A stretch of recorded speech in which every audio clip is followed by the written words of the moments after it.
Chance, I want to talk a little bit about ROI within the sort of decision-making process of selecting a managed service provider. The term ROI is a buzz acronym in the space, right? What does that mean to you in terms of evaluating vendors and evaluating ROI and timeline to ROI and time to value and all those type of things? How does ROI play into your decision-making process?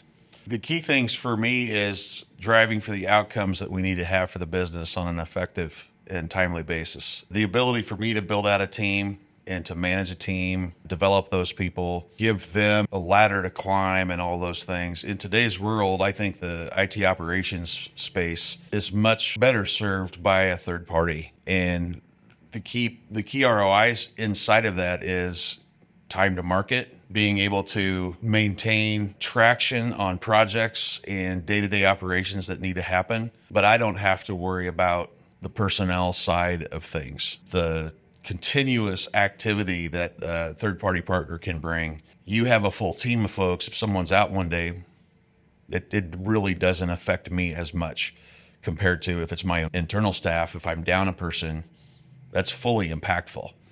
So those are some key elements that day-to-day operational perspective. And then the training aspect. If I had internal folks that I needed to train and things like that, to a large extent, depending on how, if you will, sexy your business is to keep people entertained, that's harder and harder as time goes on. There's so many opportunities in the world to think I'm going to be able to hire a team and keep them for a long time.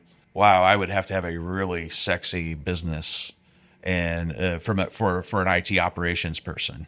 There's just so many businesses out there that just don't have that. So being able to bring in a partner that can afford to have the depth and breadth across all of the different technologies and capabilities that you need to have for your operational side of technology for your business, I think it's just way more fruitful and beneficial to use that third party versus having that internal team. Yeah, I think I remember we talked a little bit about you kind of defining it as speed to market or time to value. I remember talking to you months ago when we were working together through the RFP process, and we had that discussion about the IT budget, right? And how that sort of gets segmented up into the run, grow, and transform side of the businesses, right? Or budget. And so what Gardner says is that 73% of that budget is allocated towards run. That's sort of day-to-day status quo, maintenance, monitoring, security and protection, infrastructure, hardware, all that. And then you have about 23% being allocated to the growth side, which is where you start getting sort of business analytics and the application side. How do we scale IT? And so then the transform side gets very little attention, if any, discretionary budget. And so I think we complement transit well in what I hear you saying in terms of saying, look, Avatar really solves that problem of the run side, the day-to-day. I mean, yeah, I could do that if I were going to staff the resources, manage all the vendors and the complexity of the evolving cyber threat landscape. But why? It doesn't add strategic value to the business, right? So if we can do that, and one other thing I want to get your feedback on is back to the original point of the ROI, right? I think about from a solution provider standpoint, and when we were working with you and competing through the RFP process for the business, I start checking a lot of different boxes in terms of how would we impact ROI in our business case to you. And of course, it's in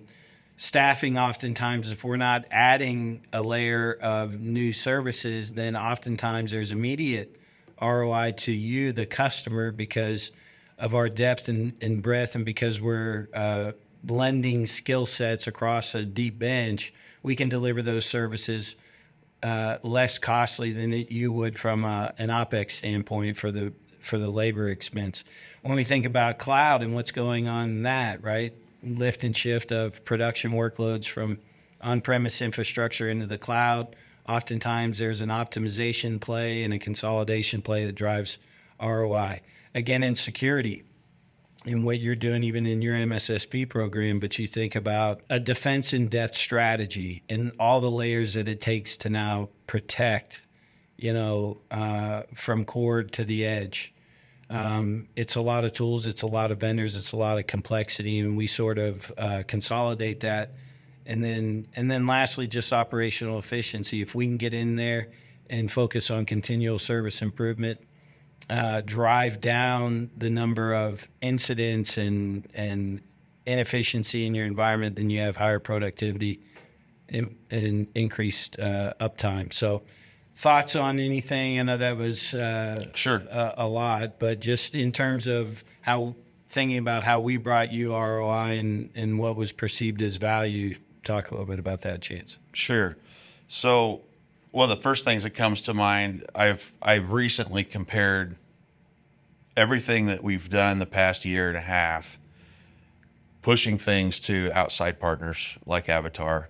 If I brought all of those capabilities in-house, the people alone would equal what I'm paying all my third-party partners. Wouldn't have one solution, just the people, for the same amount of money. And just figuring out which solutions would be the best and all those things would take time. And as we would select those, more than likely, they would be unfamiliar solutions to many of the staff that we would bring in-house, which means more time for them to become proficient.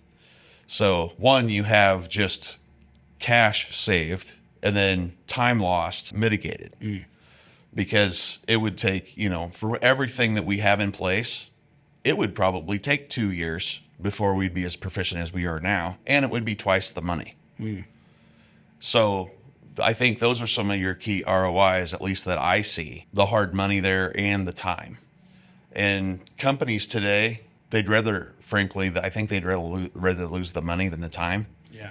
Because the money is just an expense, but time is impact against growth. And one they can quantify, one they can't put a price tag on. That's right. But anytime the folks that are in effect my team, your people, my MSSP's people, you guys are my team. Anytime you guys are slowing things down, that generally is impacting numerous people inside across the business.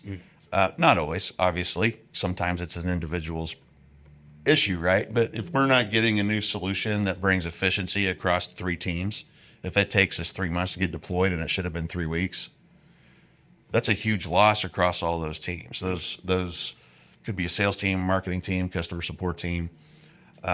Anytime we are able to hit the mark so that they get those efficiencies as soon as they want them, a lot of times that's getting new business to the table, being more impressive to our customers or our potential new customers. So that is a huge benefit. Some of the things we've been doing the past 2 years, as you know, even before we got Avatar on board, was moving towards the SOC 2 compliance that we needed to get in place. Many of our customers today, some of them are government-based, be it local, state, or federal.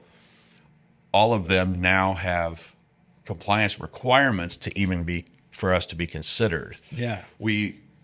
Where we were previously already a provider, there's been some grandfathering put in there. That grandfather time frame is running out. So we've been pushing hard to get into those compliance state of things. Our MSSP has been helping us from a readiness perspective, but Avatar has been a key contributor to the outcome of all of that success.